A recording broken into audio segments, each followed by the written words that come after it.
You can see my screen, right? Yes, sir. Yes, sir. Okay, good.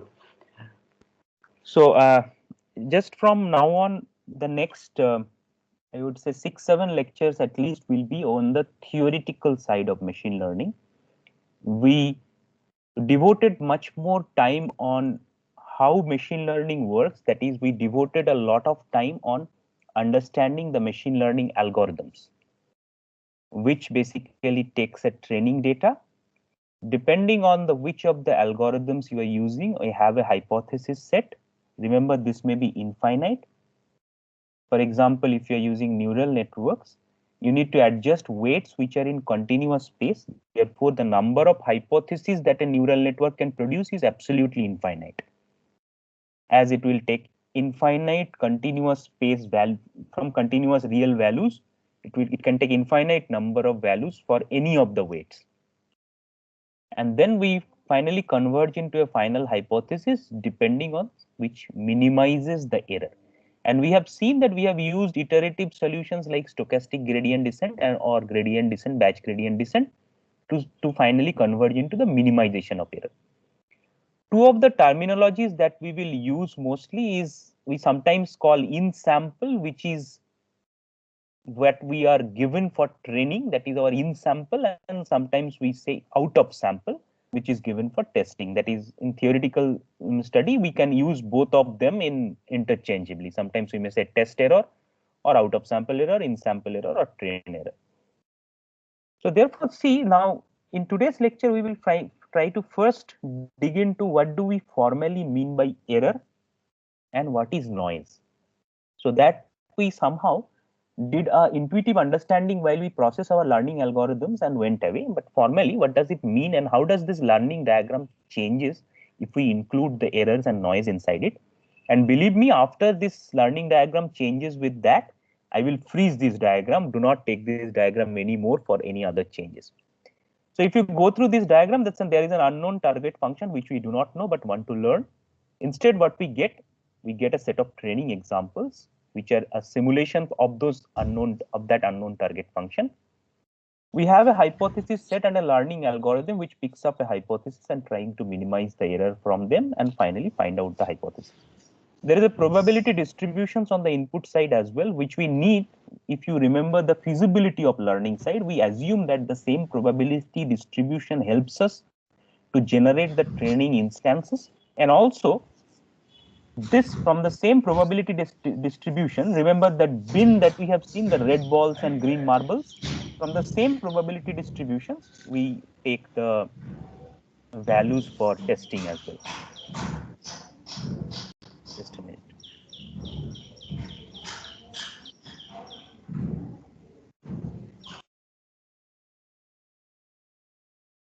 Yeah. So the same probability distributions, we take the value for testing as well. So we see, we assume that there is a simple single probability distribution which helps us in training as well as in testing data generation. So to see the error, see one of these hypotheses get picks up and it minimizes the error being minimized by one of them is our final hypothesis G. So I term G as long as I am not finalizing it. Before that, I term it as A. So what does this mean? So according to our analysis, sometime we analyzed it in this sense that we say that error with respect to H and F, this is what we denote by error, is first of all, one thing to note is basically it's a point-wise error of each of the training functions. So effectively, we do it in a point-wise manner. We say that the hypothesis over the data X and the actual unknown target function, I mean, this fx is basically for the data X, the Y value that I get. We do a point-wise error estimation. Remember the stochastic gradient and all? We do a point-wise error estimations there. But what does this mean? Basically, this error, when we formalized it in terms of squared error, where what we did is our error function is nothing but what does my hypothesis results versus what does this fx. And you can also see that my fx is nothing but it's my It's my y value for that x. So you can just replace it with the y value for that x. And this is my squared error. Also, in case of two-class learning problems, we have also framed this error as a binary error, because you can see that two-class learning problem is just between +1 and -1 are the two classes that I have. So therefore, I need to only have either it is matching or it is mismatching. And here I will introduce a new notation, which is a thick bracket,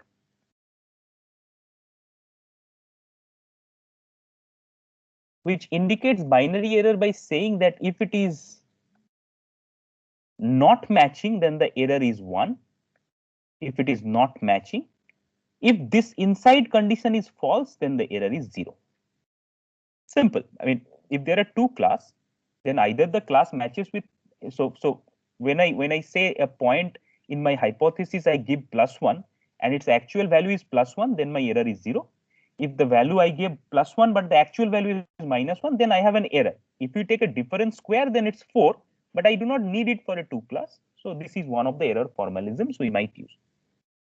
And in broader sense, when we go for in sample error or training set error in a full sense, so the in sample error for the full training set with respect to the hypothesis H, what we did is an average of all the training points, where each of the point wise, I take the error value of this with the actual answer for this point. This actual answer, this is a training sample. So therefore, you have y's for this. And this was our in sample error as we defined it. Agreed till this point? Yes, sir. Therefore, out of sample C, now a little bit formalism, let us try to put it. How does I do that? Ultimately, how good is your final hypothesis or your learning algorithm produces how good the final hypothesis depends on how it is behaving with respect to the out of sample, right? The unknown set, the test set. So theoretically, how can you formalize this? So in out of sample, suppose there is a point X which comes in out of sample, a point X given to you. What you will do is that you will try to similarly find what is h of x and what is its actual value. This is my error. And as per theoreticians go, I will try to take a expected value over x from the distribution, where x comes from the distribution. That is how the theoreticians look at the out of sample errors. Isn't it? Because in sample, you have it x1, y1, x2, y2. So any hypothesis H you choose for the in sample, you just can have an average error. That error may be squared. In case of linear regression, we have seen. In case of classification, that could be a binary error in case of classification. But I have this estimation depending on the number of training examples given to it. But now I am in an ocean where I need to test whether at all I learned well or not. So what is the expected value of a particular x taken from this distribution is actually a theoretical measure for the out of sample error. Okay. Now the immediate question comes, I say squared, I say binary or something else. I can take some other variable, just a difference as an error measure. But how to choose that, how much to penalize even for the test training examples as well. So how do I choose my error measures? For that, let us again look from the confusion metric side. Suppose, let me give an example of how to choose an error measures, that I am trying to do a fingerprint recognition device. So which basically takes a fingerprint of your hand and then it passes through your classifier that you have given, that your classifier. So actual function is f, but your approximation function output is G.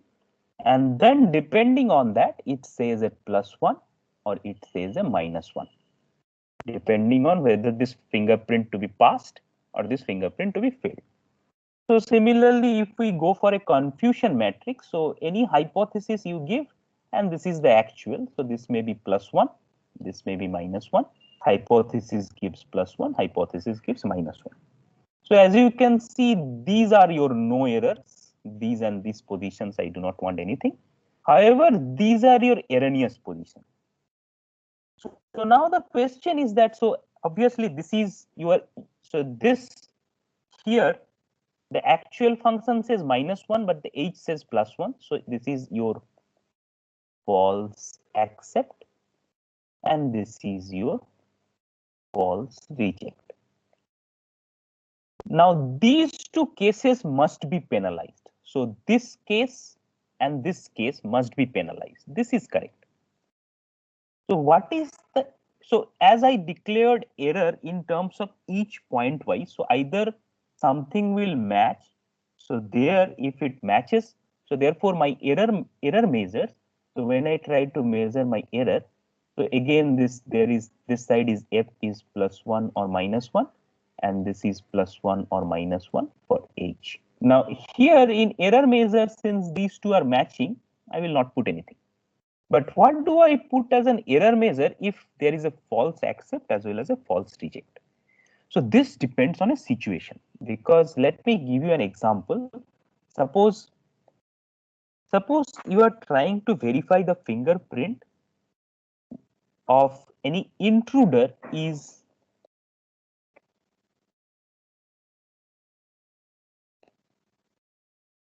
entering in let's say some in intelligence bureau office.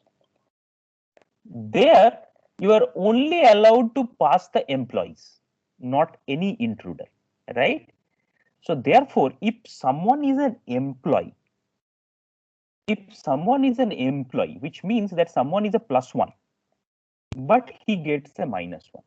See, he's an employee. It just will annoy him, right? It will annoy him, but it will not give him that much problem that to try again and again, that sometimes he will get an entry. However, if your function is gives you -1, that means this should not be allowed. And if you allow it to enter, this is very dangerous, isn't it? This is very dangerous. So obviously, what you do is that you obviously will penalize it more in this kind of an example than penalizing it this. Get it? The logic behind formulating, choosing my error measure. Yes, sir. Yes, sir. Similarly, just let us take another example. Let us take an example of yesterday I gave you that supermarket discount.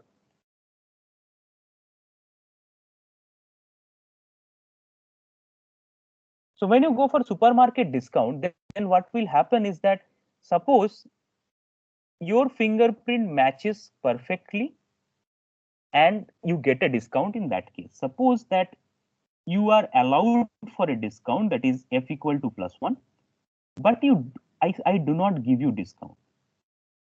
That is fatal, because if your thing matches but you do not give you discount, then your customer will get annoyed, and your customer will say that, okay, these two supermarkets are giving me, you are denying my actual thing, I will not come here. That is a potential chance of losing your customer, so that should be a little bit higher. However, if you see that someone who is not accounted for a discount get a discount, that is not so much fatal in a sense, because see what they left their fingerprint, so they must be brave, right? They left their fingerprint. So you see here the metrics are different than in case of intruder attempting to come in. So depending on the applications, you need to wisely choose the penalty. That is lesson number 1 that we are looking here.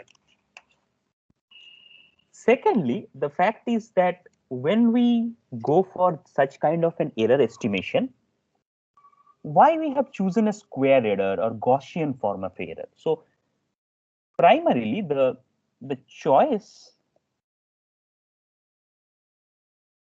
of error function is dictated by two things.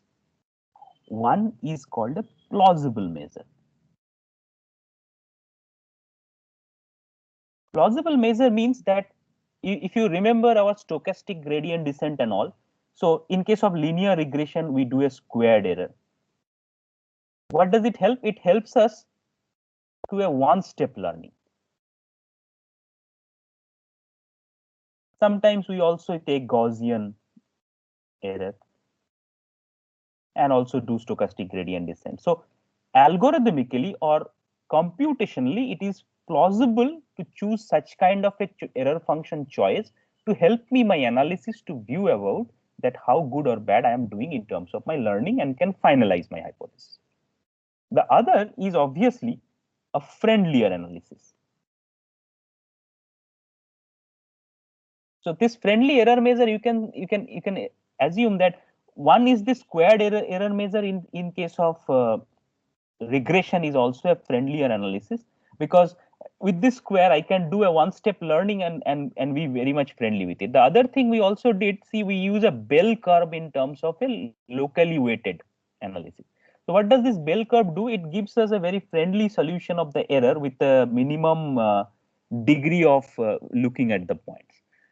So in practical sense, though we might have to choose our error measures in a different way, and if we have this whole table for two class, it is very easy to sense this table. But see, for multi-class and and in fact for continuous valued classes where you have a range to do some eliminations, there the error measures choosing, you need to do either a plausible things, maybe a Gaussian kind of a thing which helps you to do it, or maybe some friendly thing you do it, some curve or some flattened normal distributions or Gaussian, you take it and then go by this.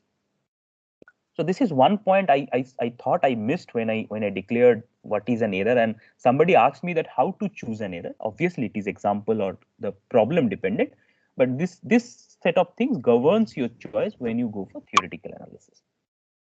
Hello, Okay. sir. Uh, Yes. I didn't get the difference between plausible measure and friendly error. No, no. See, people used to categorize this as plausible means it is mathematically easier to compute certain things. Friendly means that you can look for and intuitively understand. That's what I mean. There is no hard and fast that somebody will ask, is it a plausible or friendly? Nothing like that. People usually go either for a computationally easy way or maybe intuitively easy way. Common sense, right? That's Okay, what sir. we define. That's it. I mean, it's not a hard and fast rule for that.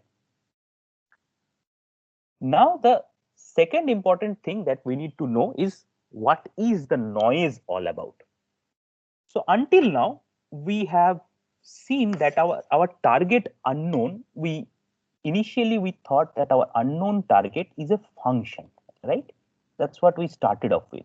It gives a level with respect to the set of attributes.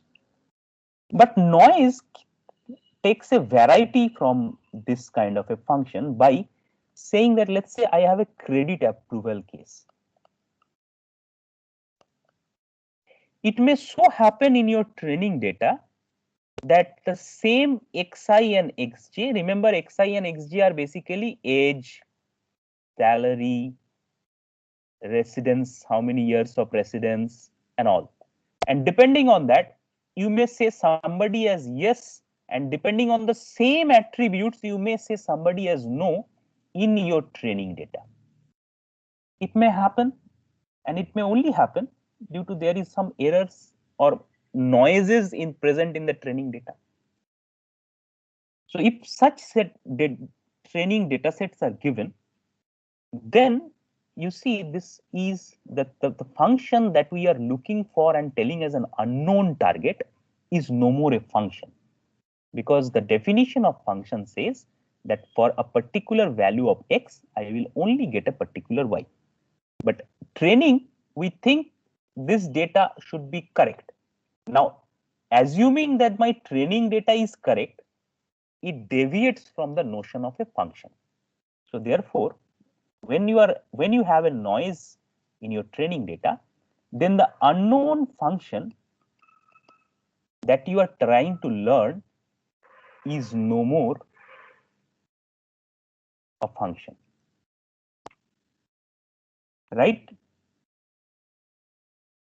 Agreed this point? Yes, sir. Hence Sir, we I have move. a doubt. Yeah, tell.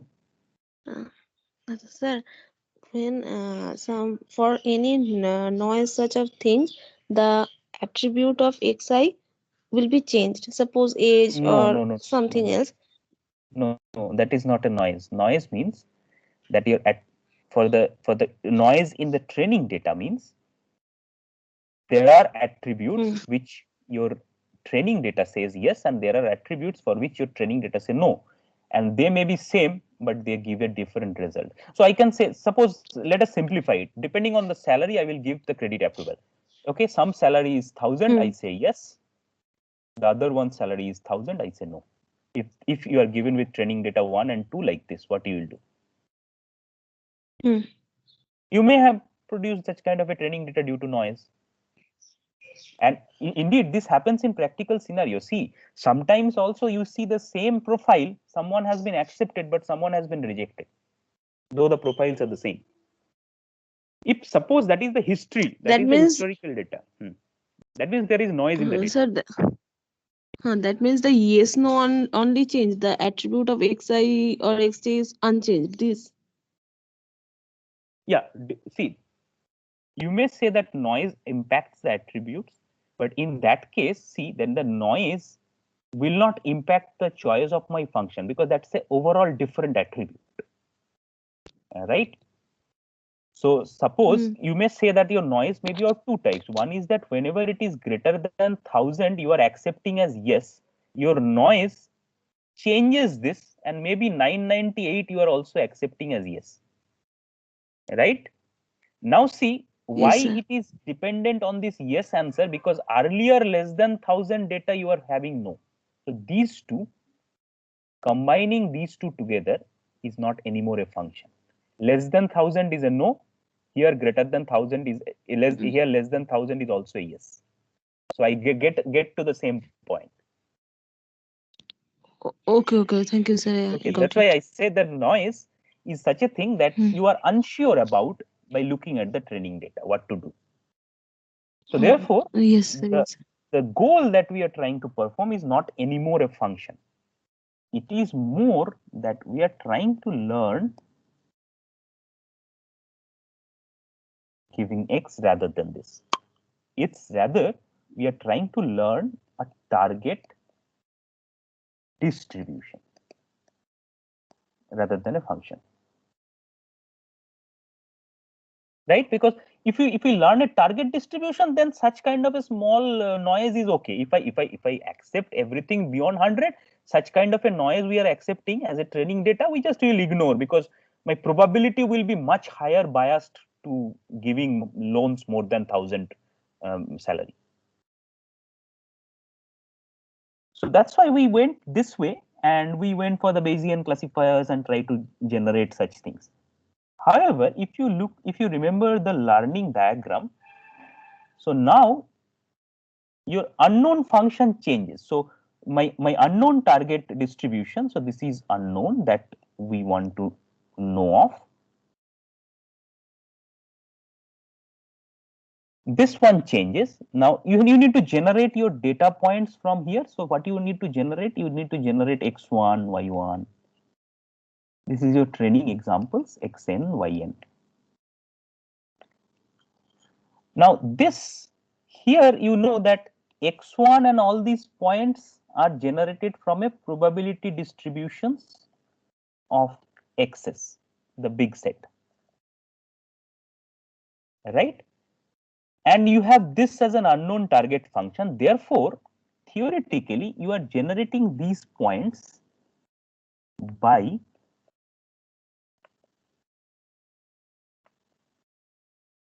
joint distribution of px into py given x.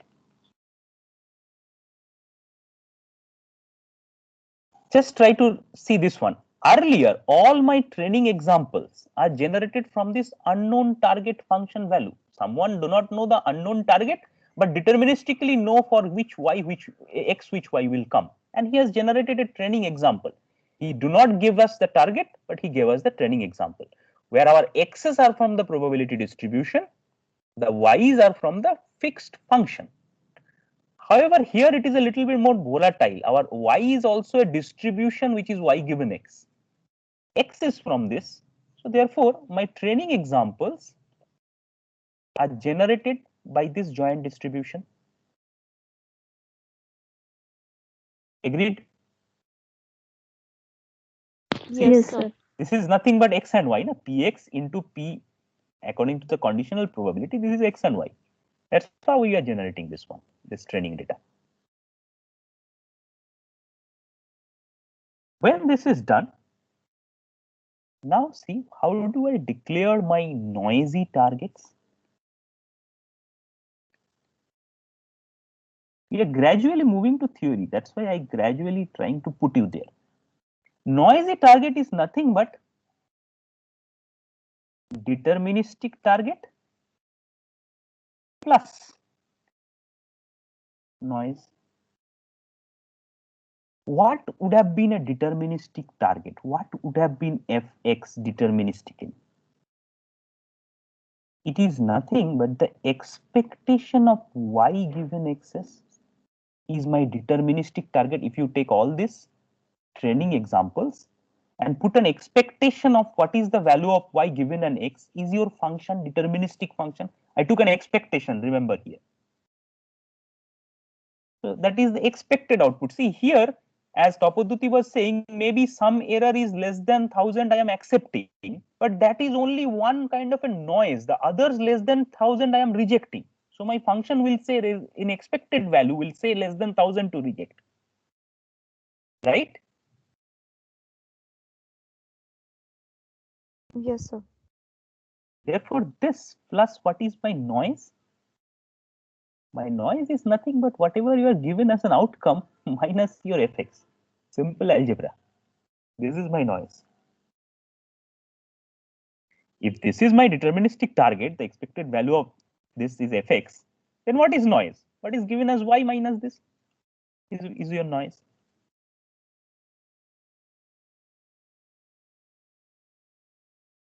So therefore, your deterministic target is a special case of noisy target. So this is a special case of noisy target. How? Because you see, probability of y given x is 0 except we have y equal to fx.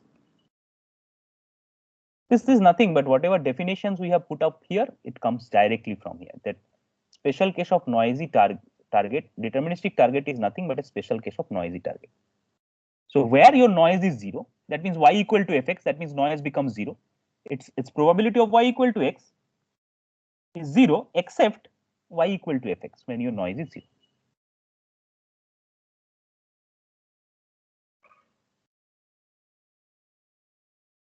Okay. Yes, sir. However, just two cautions. Do not forget that this training data is not only generated from only the target distribution now. The target distribution is what we are trying to learn. We are trying to learn p y given x now. This is what we are trying to learn. The input distribution quantifies the relative importance of each of the x's. That is the probability input distribution. That how we are drawing this, it is the relative importance of your input. For example, suppose your input is such that everyone is of higher salary category, everyone is a celebrity salary category, then it's a kind of a biased input. So this distribution provides you the generation of the data is which sided bias, right? Then what will happen? Your learning algorithm will produce a classification which is a lot higher range than it should have been. You get the point, right? If somebody is of very higher income is only in your example, and everything will be kind of a yes, very less kind of a noise here. then your boundary should be more towards the yes side, the classification boundary. Okay, so that is the biasness in the input is governed by the input distribution, which gets mixed. So this concept and this concept get mixed to produce your x and y's, which is your training example.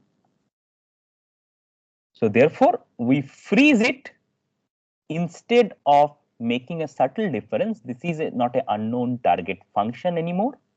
We make it as unknown target distribution. This we freeze it as probability of y given x. This is equivalently generated from this, and this is also an unknown input distribution, we rather say it, because now my training examples are generated unknowingly, and it is generated from this and this both side, because it is now p of x into p of y given x. So this is what the final changes in this supervised learning diagram I am making, with noise to incorporate my noise. And obviously, you know, when I incorporate the error measure, what I do, my error measure will be incorporated somewhere in between here, because since my error measure is dependent on what is the hypothesis that I choose by the learning algorithm, how much error it makes. And obviously, it depends on the learning algorithm because it chooses the hypothesis, and with respect to this x, how it's performing. So therefore, it's inside this. So this is the overall change in the final supervised learning diagram, and I will freeze it here. Okay, that's all about a little bit formalism about error and noise, and later we will need such kind of a formalism and probabilistic underpinnings when we come to the theoretical side.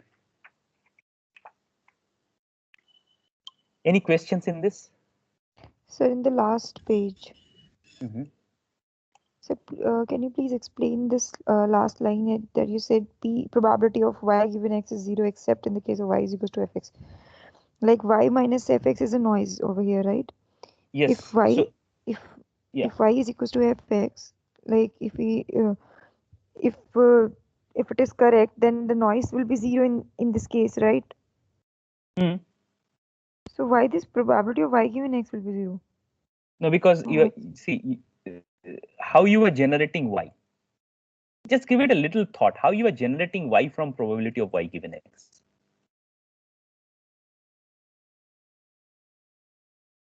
Just give a little thought.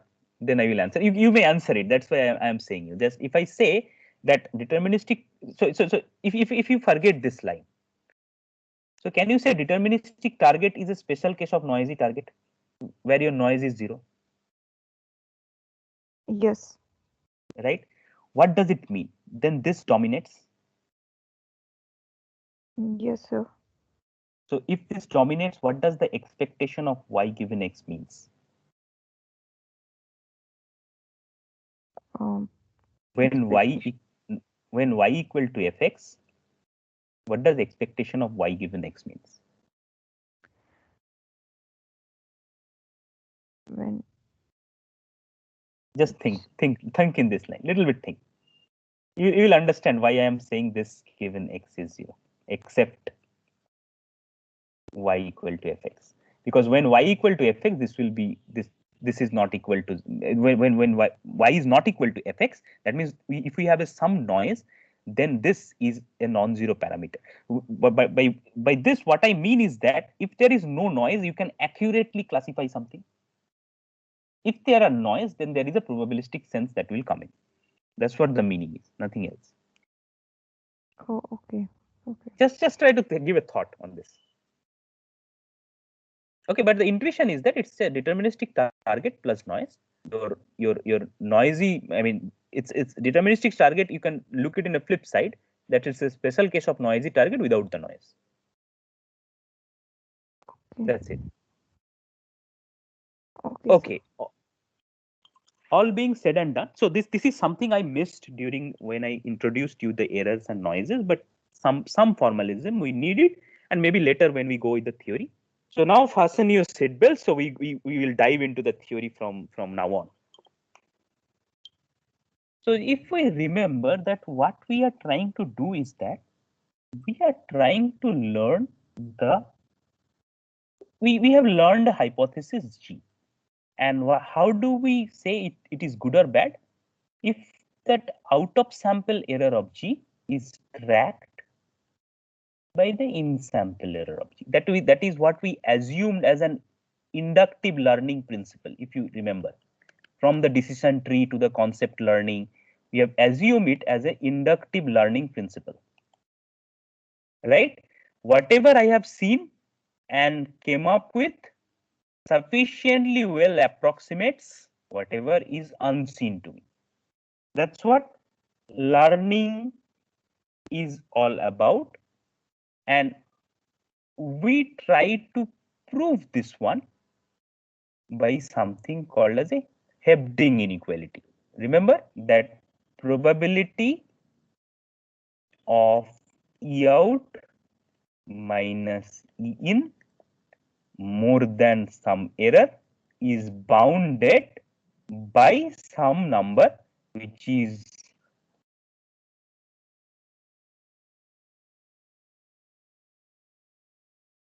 right. So M is the number of hypotheses that we are choosing, N is the number of training data. So, and then we seal that learning is feasible, right?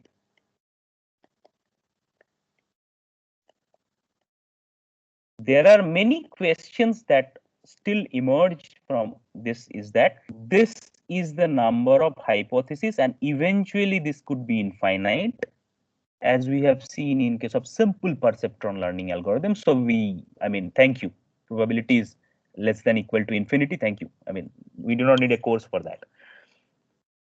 So what else do we need apart from this is also the fact that how good we learn is also finally we need that at the end, whatever we learn, the error should be zero, right? That is our final aim, isn't it? Whatever I have learned, the unknown cases, the error should be close to zero, or it should make no error in the ideal scenario, right? That's our final goal of learning is.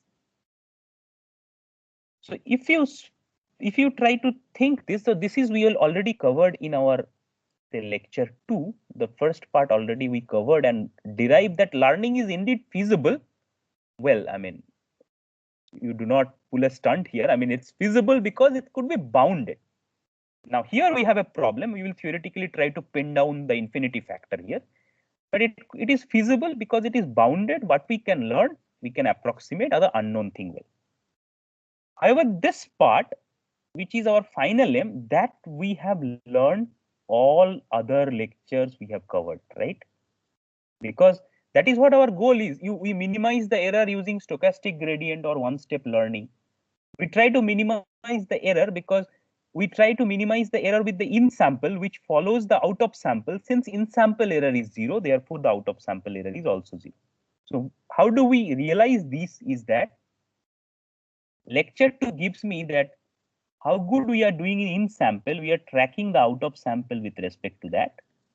And then the other set of all the algorithms we saw, we make this in sample to zero. So we stand at this point that this part we covered. However, this part that is close enough, there are many doubts due to this factor. So what we will try to do in the following session and also the following classes is that to formally try to analyze, is this close enough by minimizing this factor down and down instead of being an infinity. Okay, for infinite number of hypotheses as well. Premise, plot, trailer is okay for you. That's what we are going to do. Yes, sir. Yes, sir. So in the meantime, what we will land up with, let me just draw a diagram that at the end where we will land up, that we will see, suppose this is my error we will see that with the growing complexity of the model, suppose my model complexity gradually goes this way, we will see that the out of sample error performs such kind of a thing. Sorry, this will not less. The out of sample errors will grow like this, and your in sample error, as you can understand, with the model complexity grows, your in sample error keeps on reducing, right? So there will be a point that somewhere you need to fix that this. So let me denote, this is my model complexity. So as the model complexity, you know that suppose I gave a model which is x1 plus 2x2, and I give a model which is x1 plus 2x2 plus 3x1 x2 plus half x2 square. You can see this model is more complex than this model, and obviously the model complexity increases. So that's what I mean by model complexity. And in terms of fitting it, this is just a line separator, and this is, you can see this is kind of a circular in nature. X1 square, x1 x2 is there, some circular or some elliptical in nature. So your model is becoming more complex than in a line. So that's what I mean by model complexity. In sample error, you know, this is out of sample, and this is in sample. So as the model complexity keeps on growing, what will happen? You will only at certain points, why this in sample error comes down, because all the samples you are fitting it very well. Suppose you have these some samples, you are trying to fit it. As your model complexity grows, you are trying to fit it like this, isn't it? With your higher model complexity, and rest of them you are thinking as minus. That's why beyond a certain point, your out of sample error is increasing, with not reducing anymore, because more and more you make the model stringent, the less is the chance of generalization, because you are thinking the outer surface is minus, but actually maybe this was also a plus, which you have not seen earlier. Okay, maybe a circle would have been sufficient. So therefore, there is a subtle point which we sometimes called as the VC dimension, which we will see. So depending on the VC dimension in theoretical sense, if model complexity grows beyond a certain point, there is no chance of improving the out of sample error, and we need to figure out what is this value. Then we can stop by giving G as my optimal solution. So all these things we will try to tackle one by one.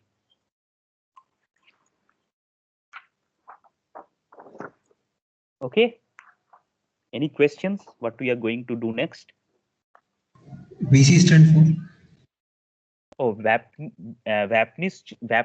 Charbonenkis.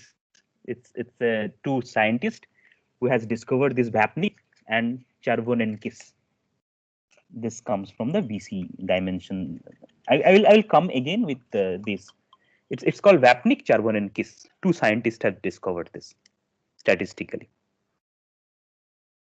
Okay.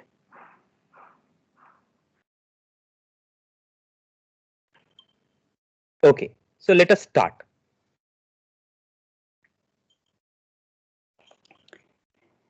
Suppose your goal is to learn the machine learning subject. So what do you do? That I teach you, then I give you, let's say, some sample problems to solve, some sample projects to solve, some sample problems to solve. So based on this, you get an estimation and try to learn and fix your learning on your head. Finally, you come for a test. And depending on the test, we try to estimate your learning of the subject. See, only solving the 5-6 question in the test may sometimes does not give you that you learned actually well or not. But most likely or probably it is approximately correct that how you perform in this final test gives you the estimation that how well you have learned the subject. So in the final exam, theoretically in testing, that is while giving the final exam, we try to estimate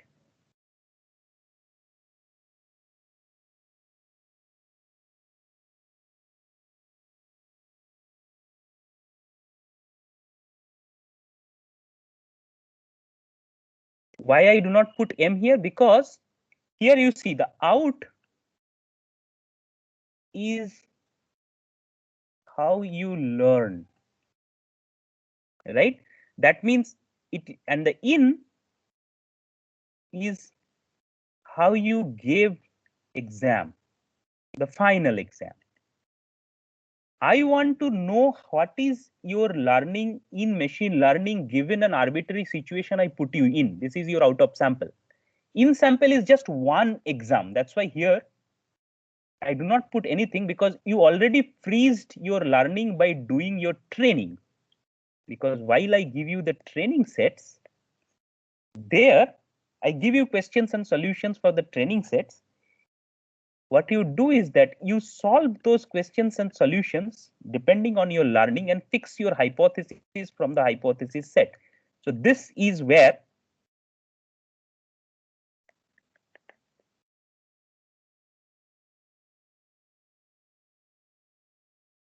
I give you n number of, let's say I call it n dash to not to make it similar. I give you n dash number of problems.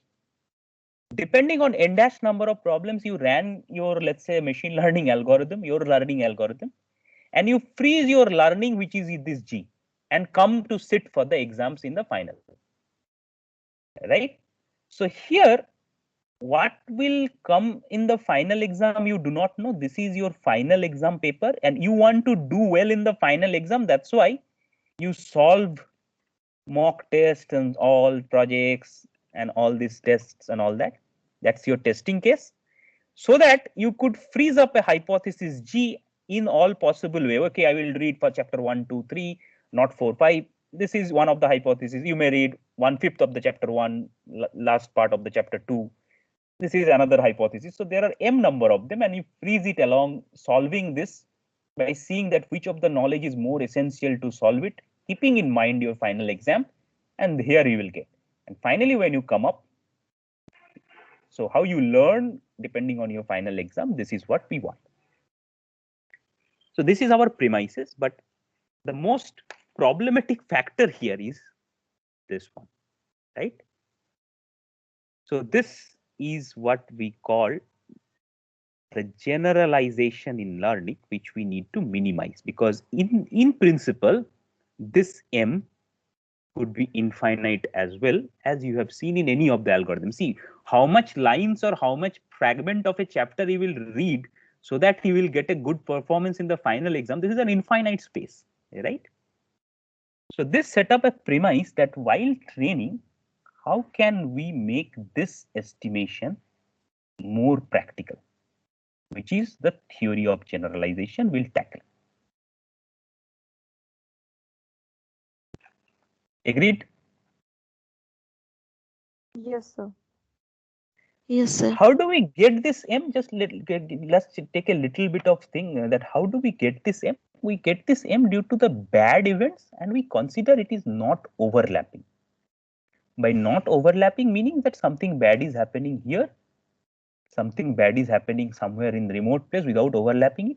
But in actually, what you will find that your bad events are very much overlapped in the scenario, in the practical scenario. So we get this pessimistic bound due to the fact that your bad event B1, B2, and B3 are non-overlapping. And in mathematics, what we try to do is that we try to, in mathematics, we try to make always a pessimistic bound, because one single equation can explain everything. That's why. So therefore, this probability comes from the fact that probability bad happens, or probability this bad happens, or probability this bad happens. And that's why we make a less than equal to probability bad 1 plus probability bad 2, and so on, which gives us this M factor. But indeed, this is not always the case, because if you look at the perceptron learning algorithm, just take a simple perceptron learning algorithm. Suppose this is our input space, right? And suppose this is the F that you do not know, that this side is my +1 class and this side is -1 class. This is my F, but I do not know. I want to find it. Suppose you found this one, right? So this one, let's say, use your hypothesis 1. You can also find the hypothesis like this one as well. Let me get it straight. So now you can see the error.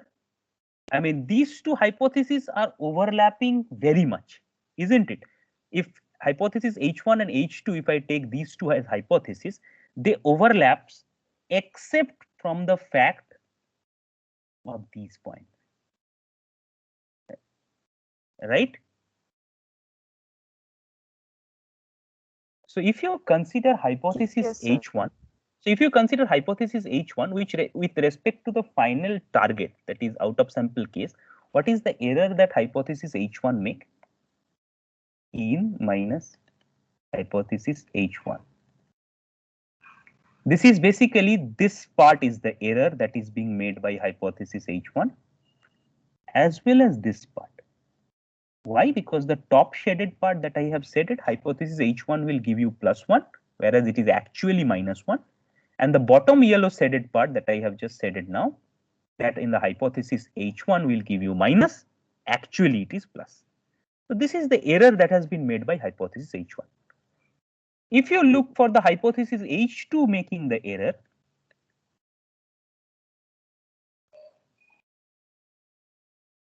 this is the error that hypothesis H2 can make. However, as you can see that the interfacial area is so small that this is almost equal, right? It is almost equal. If I have a very small change in hypothesis H1 parameters and get a small change in the weight.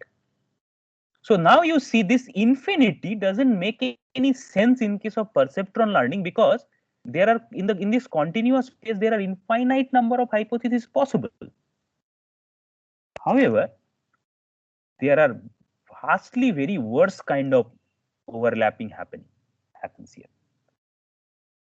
So we can say, as per the intuition, there is an hope to minimize this, right? Means you're saying, sir, Yes, there sir. almost all the hypotheses are overlapping, so we can minimize this, right? Yes, definitely, because if the hypotheses are overlapping, then this mathematical OR doesn't mean the plus, Yes, sir. from where the M comes, right? Yes, sir. Okay, so intuition number 2. I am going with the intuitions, then I will theoretically do it. I mean, if I go by the theory, we will get bored. That's why I go with the intuition first. Intuition number 2, that, okay, just let us stop here because it's 11:55. If I go with the intuition number 2, it may take a little bit of more time. Okay, so let us stop here. It's for the sake of time. So what I will try to do now, just let me give you a hint about the intuition so that you can ponder over it. What we'll try to do is, see, the input space might be infinite, but if I could reduce the value of M with respect to what I have seen as my training example, then instead of infinity, I could have bound it with respect to some function of n number of training examples. In other way, see, the input space could be infinite. However, there will be constellation of points here. Some will be plus, some will be minus.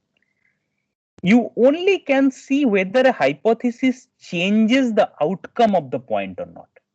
I will only consider those hypotheses as different ones. The rest, which does not changes the outcome of a known point in the training example, I will not consider them, and I will consider it as a fully overlapping case. Got the intuition what I am trying to mean? You do not have the whole full input space in your hand. You have only the training points in your hand. Depending on the training points, if my hypothesis, flipping the value of the hypothesis weights, changes the hypothesis in such a way that it at least changes the outcome class of a point with respect to hypothesis H1, then that hypothesis I will take it in my summation, otherwise not. because I also do not know what is the unknown inputs. So therefore, I assume that the change in the levels by a hypothesis is only the case where the overlaps can be minimized. Otherwise, if there are no changes in the levels by that hypothesis and its variance, I will take it as a single hypothesis. With this concept, I will try to reduce it infinity with respect to the number of points and their various constellation classes, which is called as dichotomies. Tomorrow's class, I will take this as a hope. Starting from the hope, I will go on. Okay. Any questions?